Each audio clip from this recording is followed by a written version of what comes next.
Hey, you want to be in a podcast about Alfa Romeos? Sure, sounds like fun. Awesome.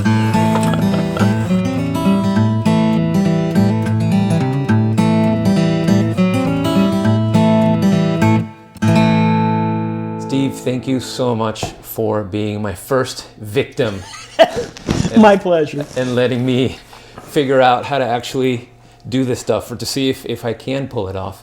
But I wanted to, you were the perfect choice because obviously we've already spent some time together. I know you, and we've had some adventures together, and I know how much you love this stuff.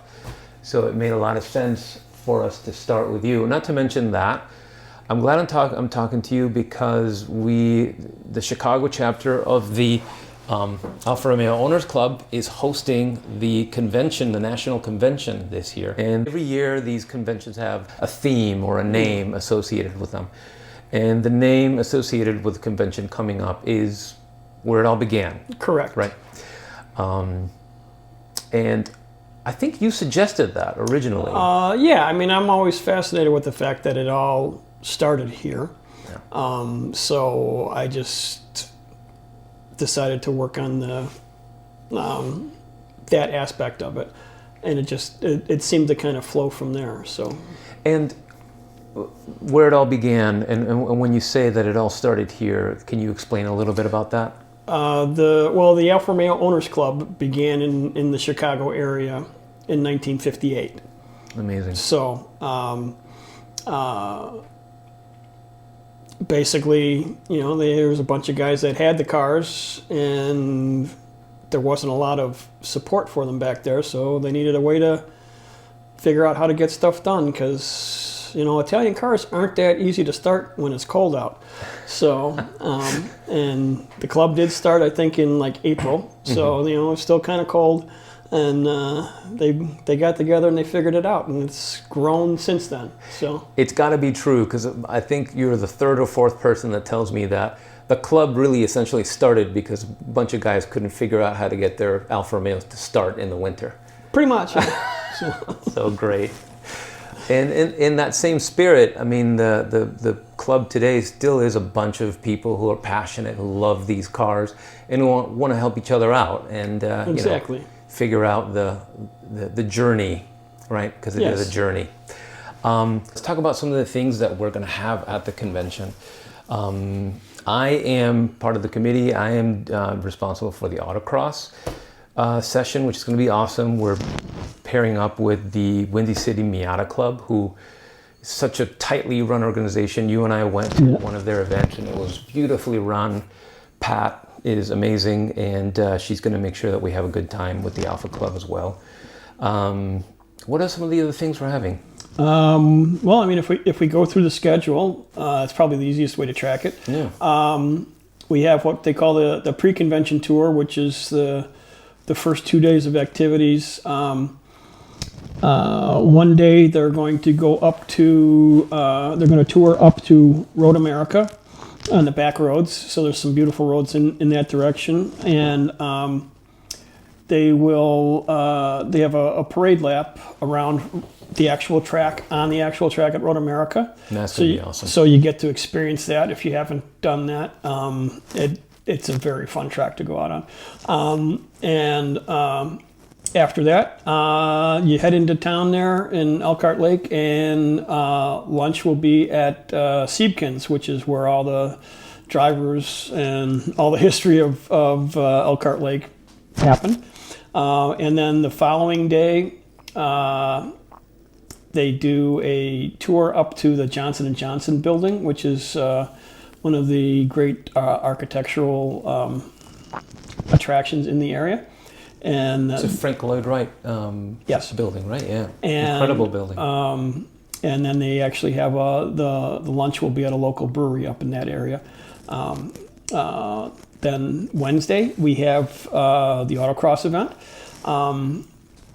and there's a buffet afterwards back at the hotel.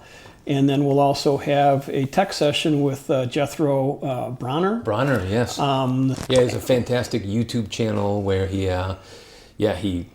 it documents living with and fixing up Alfas. He's restored a couple Alfas, but he's been driving Julia Super, I think, for like 20 years, like out in the roads in South Africa, daily driving it. So yeah, he's a nutcase like us, so he'll fit right in. Oh yes. And then also we have for the people that might want to break from car stuff, there is a boat tour around Lake Geneva to see some of the big mansions, from the millionaires from previous days, like Schwinn and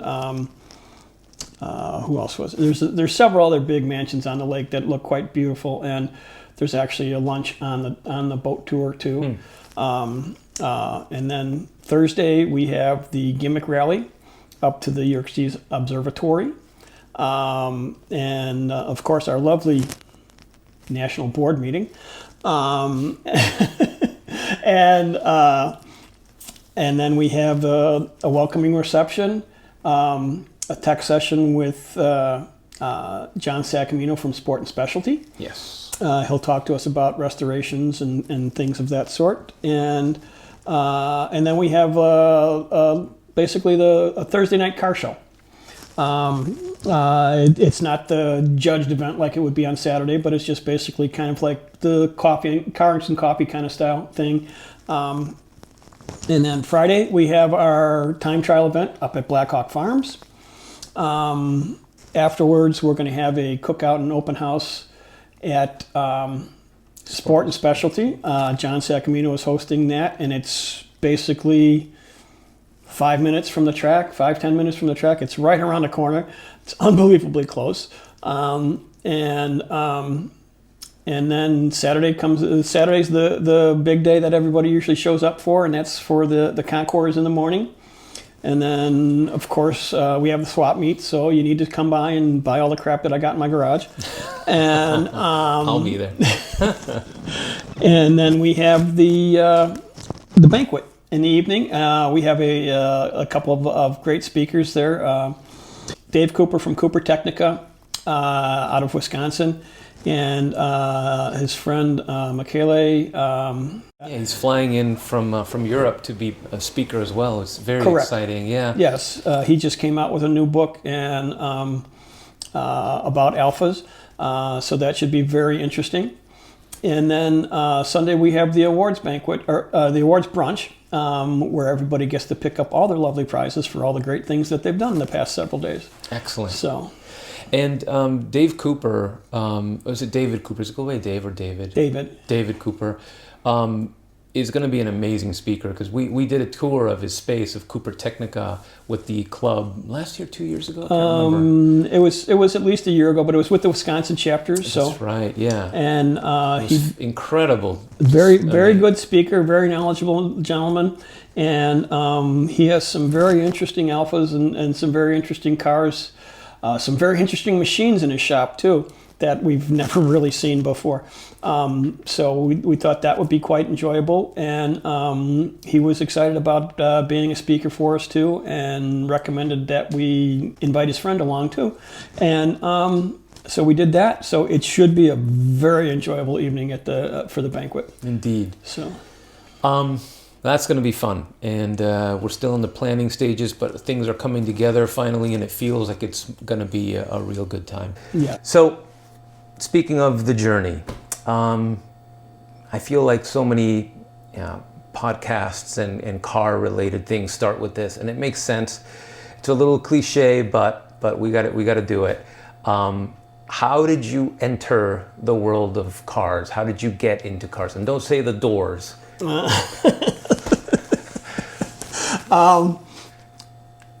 Well, I mean, cars in general.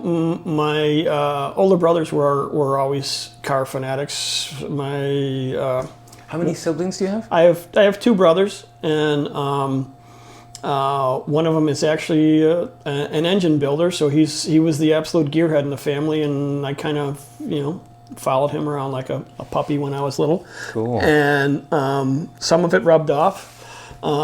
Some of it didn't. And but then he's still around to answer those questions, so that makes it a lot easier. That's awesome. So, I imagine he was always more into, this is just a guess, into American stuff. yes, he's more of a quarter miler than anything else. I'm the weird one in the family. So You don't say. yeah, okay, I'm unique. Yeah, there you go. That's a nicer way to put it. That's funny. Interesting. And in fact, you guys all own an engine shop, right? No, that's his. It is his. That's entirely my brother's. It's Precision Engine Rebuilding in Plainfield. He's been doing that for over 30 years, so Wow. I think he's got it down pat. And he does a very good job. And he's one of those guys that actually has a natural knowledge of engines. That's awesome. Yeah. In fact, I'll cut to some footage, just cell phone footage of you have some footage of your engine on a dyno Oh, yeah. there, right? Yeah. Yeah, so we can showcase that a little bit.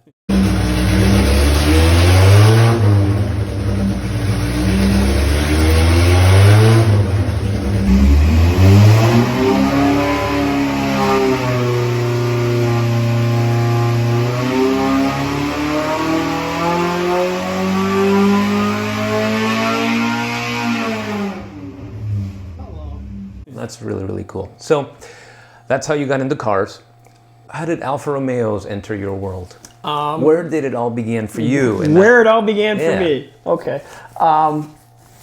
My uncle, who lives down in Florida, when he turned 50, he bought himself a Fiat 124 Spider. And Very cool cars. it was a 75. So shortly after that, I got, I got my driver's license, and we'd go down there and visit, and they'd let us take the car out. And the fun thing is that car never ran right until after we took it out for a spin or two. So we kind of gave it a little Italian tune-up out there, and It's not a myth; it's a real thing, isn't it? oh yeah, they're meant to be driven. Yeah. And I kind of fell in love with the whole feel of the top-down Italian sports car thing, and came back to Chicago, and there was absolutely nothing you could find in the way of Fiats as far as they weren't rusted away hulks. And somebody that I worked with says, "Oh, my dad has this car up in his garage in Wisconsin, that he wants to get rid of, and it's not a Fiat, it's an Alfa Romeo." And I'm like, okay. So he sends me a picture, and I'm like, we went up there in the middle of winter. It sounded Italian enough. Yeah. That it piqued your interest. It was a cute little car. And we went up there in the middle of winter, like I think it was a couple days before Christmas. So there was snow on the ground, perfect time to go out and drive an Alfa. Of course. I wound up, basically buying that car, and I've had it ever since. That was 1986, and I still have the car today. So it's in a little bit better shape now than it was then, but it's still the same car. So. Amazing. Like you said, it's in better shape now. You've done a lot of work to that car. Yes. And we could do an entire episode, in fact, probably several episodes, talking about just your journey with that car. But give us like a synopsis of what you've done. Basically, probably by about the mid-90s, it was totally worn out. And What do you mean worn out? Worn out? well, I mean, I'd do our track events with it. I'd just drive the snot out of it, and it probably was not in the best of shape when I actually got it. I wasn't dainty with it, let's put it that way. I basically flogged the crap out of the car. And it needed to be redone. So, I mean, essentially, I'm not one to just do a restoration. I figure if I can improve it to suit my needs, then I will.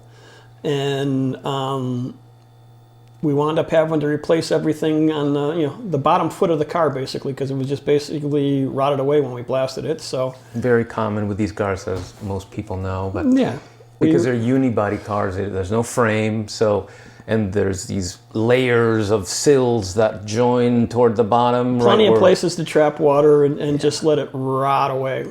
And some of the repairs that were done by previous owners may not have been the best. So that all took its toll, and I basically just said that it wasn't safe to me for me to drive in a fashion that I was used to driving it in. It got parked, and I finally got around to redoing it, and we blasted it down to bare metal, and everything from the cove down on the car pretty much had to be replaced. The floor was gone, rockers were gone, the frame was rotted, and we built it back up and enhanced it a little bit, put a chassis stiffener in the rocker panels that got tied into my roll bar, so it's a very stout chassis now. There's actually no cowl shaking it at all anymore. Yeah, I want to dwell on that a little bit because I find that so fascinating about your car is that these Spyders are known to, they have a little bit of a flexy chassis compared to some other cars, but it's a sporty car. It's meant to be driven, but one of the issues is with that flex in the chassis. You tend to get what people call the cowl shake. Yeah, you can kind of see the edge of the hood shaking a lot when you're driving down the road. So, right. And that's just basically from the flex in the chassis. But when you redid your car, you figured, okay, well, all these layers are out. I'm exposing the insides. Might as well put this chassis stiffener situation, and you tied a roll bar to it, so the whole thing is like this cage, this super sturdy thing. Yeah, essentially. Awesome. And then the suspension got upgraded. I mean I've got 2-liter spindles and brakes. There's a limited slip rear end in it with the 2-liter brakes disc brakes on the back of that too. So it's a 456 limited slip. And we have a 5-speed transmission in there with close ratio gears in it that are similar to that of a GTA Stradale. The motor it's the original 1600 block and crank. Pretty much everything else is different. I have a twin plug head from a GTA on there. Wow. Forged pistons, different rods. The crank's hardened. It's got the 5-oiler main on it for better stuff, for better oiling. The oil pump was redone by Gordon Raymond, and so were the carburetors. The oil pump and carburetor whisperer. Yes. And he used to work for Oscar, which was a race team that Alfa had, and so he knows what he's doing. He's wise beyond his years. Yeah. And so it's, I think stock, the 1600 was about right around 100 horsepower, and this one's 142, something like that. And it's very reliable. I mean... which for a car that weighs how much? That's pretty significant. 2,200 pounds. Wow, yeah. So, and I've got 35,000 miles on the car as it stands now since I've redone it. I mean, granted, it doesn't sound like it's reliable because the motor's out of it right now, but I had a couple head studs that let go, so we had to pull the motor out and redo that. So, well, and it wasn't exactly a standard motor. I mean, that's the thing. And the whole driveline, the whole car is a modified and a souped up, thing that it's going to require more maintenance than something normal. And I mean, everything that was done in a fashion that it technically probably could have been done back in '68. So, because a lot of guys would just take a 2-liter and drop it in there and call it a day, and I got to be a little different. Yeah. Well, that's one of the things I really love about that car is that you look at it and you think, if you know what you're looking at, you can tell that there's something very special about it. But you have to really understand what you're looking at because it really looks like it could just be standard. Like it could have been done in 1968, like you said. Right. But then if you know what you're looking at, you get closer and you go, whoa, wait a minute. This is definitely not your normal average Duetto. And there's a lot of details that are hidden. So, Yeah. And then when you open, the bonnet, then it's just like, okay, this is definitely not a normal Duetto for sure. And then when you start the engine and you listen to it, you go, what?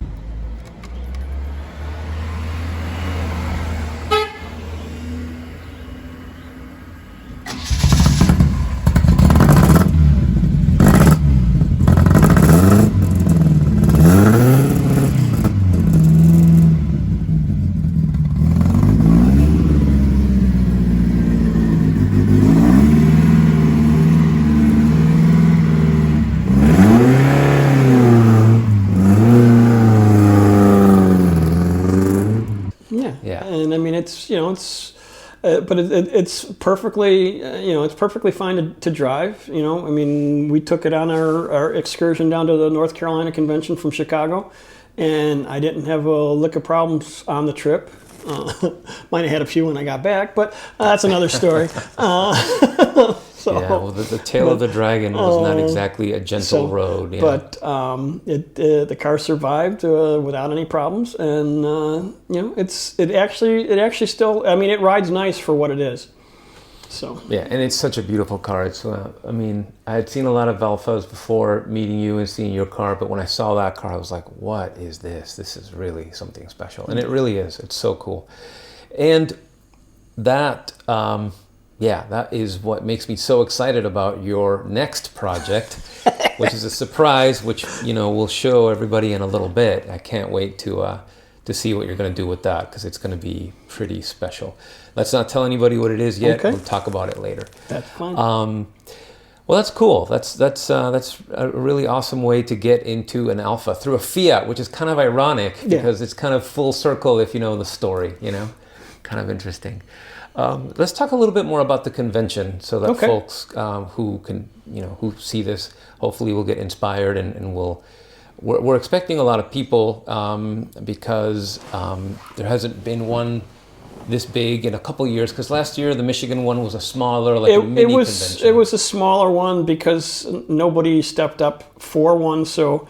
It's a lot of work to pull one of these things yes, so the group up there in the Detroit area said we'll cover this, and they did a great job. It was fun. I went up there and it was an enjoyable time. It wasn't as big of a turnout, but they didn't have the space for everybody where they were at. But I think if they had the capacity, they would have had a bigger turnout. But I mean, we're talking about small hotels, small towns. I mean, right. Yeah. And it was a bunch of back road tours, which were absolutely beautiful. And everybody that shows up is they're always fun to hang out with. Any of the Alfa guys, because they're of similar sick minds like me. So it's always an enjoyable time. So yeah. Wonderful. I really wish I could have gone, but unfortunately I had something else come up and I couldn't go to that convention. But the year before that, the North Carolina convention was a lot of fun. Oh yeah. That was so cool, especially driving in the, what was it, the racetrack? The Charlotte Motor Speedway. Charlotte Motor Speedway, that was fun. That was fun. Yeah, being on a track like that with that much of an incline in the turns was super cool. The banking took a little to get used to. Yeah. Yes, and it was really funny that the newer owners of newer Alfas got a warning saying, "Hey, just so you know, the inclines might upset some of the sensors, and some of the you may have these blinking lights telling you that you're gonna die, but everything's gonna be fine. You just have to turn your car off and turn it back on." So. Alfas, I love Alfas. I'm all about them, and one thing that I've noticed as I dive deeper and deeper into it is that it's all about the cars, but it's all about all the stuff that comes with the cars as well. The art, the models, the books, and you have quite a collection of all of those things. Yeah. Do you even remember what your first model was? No. I mean, I probably bought one of my Duetto. Right. But I don't think I ever built that one. That's funny. Well, you were busy building the real thing. Yeah, or at that time keeping the real thing running. Right. How many models do you think you have? I have no idea. I lost track a long time ago. I mean, I used to buy them, and now people, it's like relatives will buy them for, birthdays and Christmas and stuff like that. So It just starts racking up. And the problem is that when they buy them, then it gets my brain thinking, and it's like, oh, well, if I have that, I need that. Right. And next thing you know, it's like the collection gets twice as big, and it's probably a good thing I'm not married, because I wouldn't have been able to afford the divorce. Well, you have some really, really impressive, beautiful models, and I'm gonna, if it's okay with you, I Yeah. definitely want to shoot some B-roll and cut to it later on. It's really cool. And speaking of impressive, your books are, your library is awesome. I know you have books all over the place, but you have a little section of Yeah. Alpha books only. You've been kind enough to lend me some, because you know that I'm obsessed with, someday in the future I'm going to build my own TZ from scratch. And us crack addicts have to stick together. Yes, So. yeah, and I appreciate that. Some amazing resources. I'll cut to that. But I think it's time for us to do the thing that we've all been waiting for, which is, it's all about the cars. Can we go look at your cars in the garage? Anytime. It's freezing cold outside, so we have to bundle up and head out there. But it's worth it, because these cars are beautiful. You want to do it? Sure. Let's go.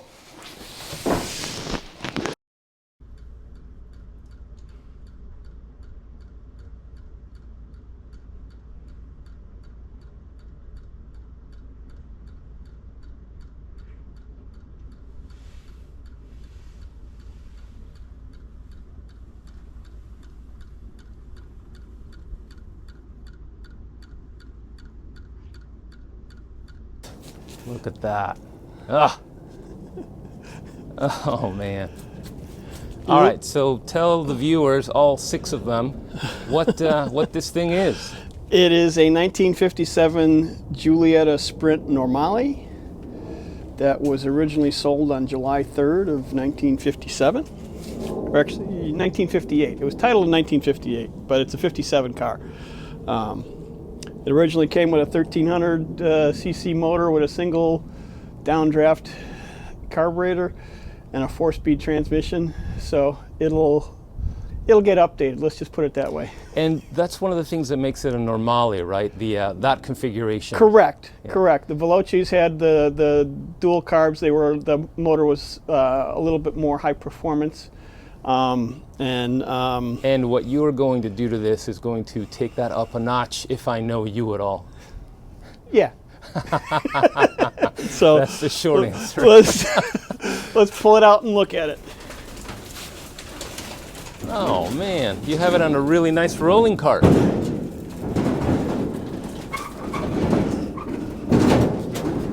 Wow.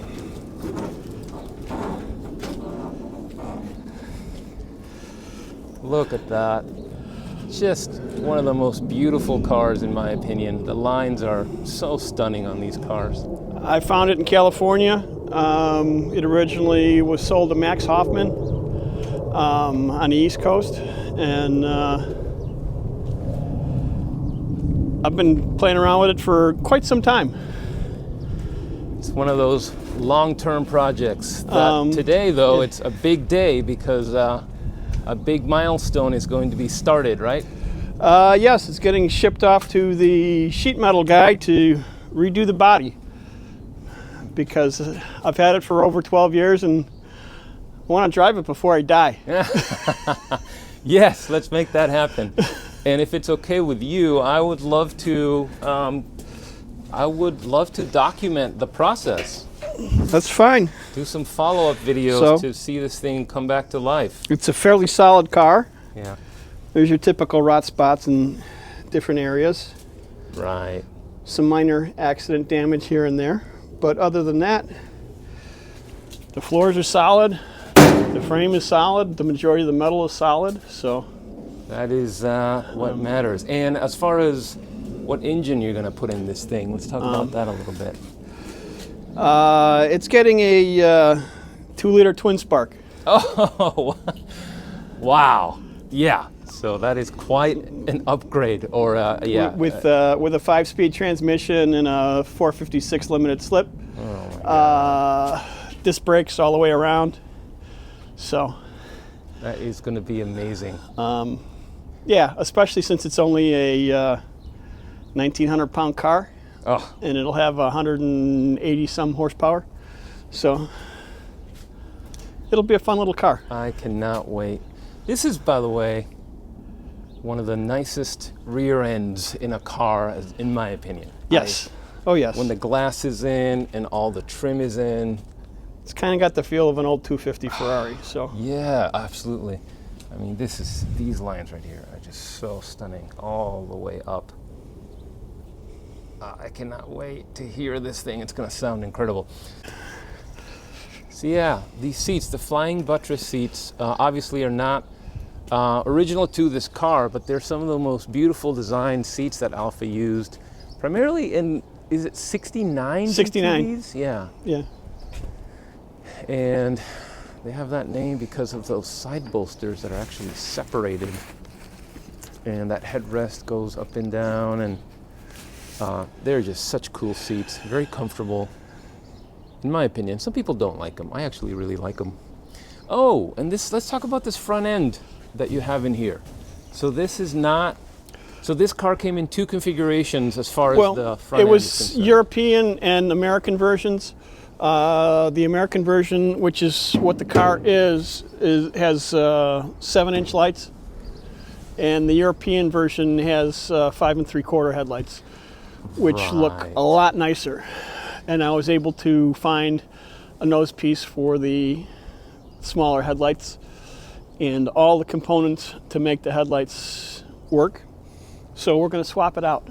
So basically, what we're looking at right now is the American version. Yes, it's a U.S. spec car.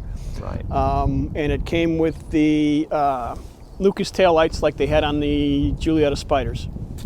And with the other front end, the headlight basically will be slightly smaller. Correct. Which is the European standard.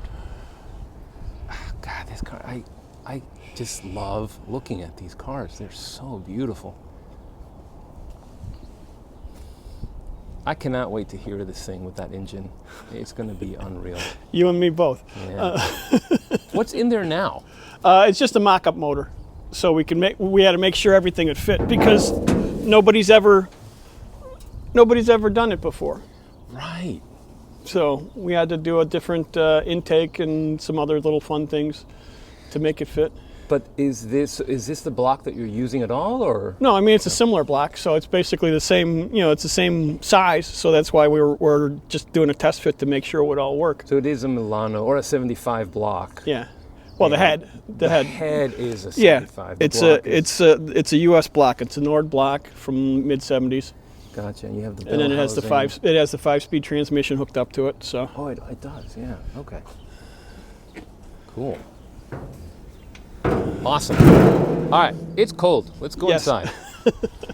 And then we'll document the tow truck getting this thing, and yeah, and maybe follow it to where it's going to go. Sounds cool by me.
Imagine this is both a very happy and sad moment.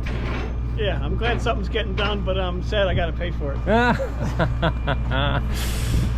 Oh man, do I know that feeling. But it's going to be beautiful. It's going to be a work of art. rolling and roaring work of art.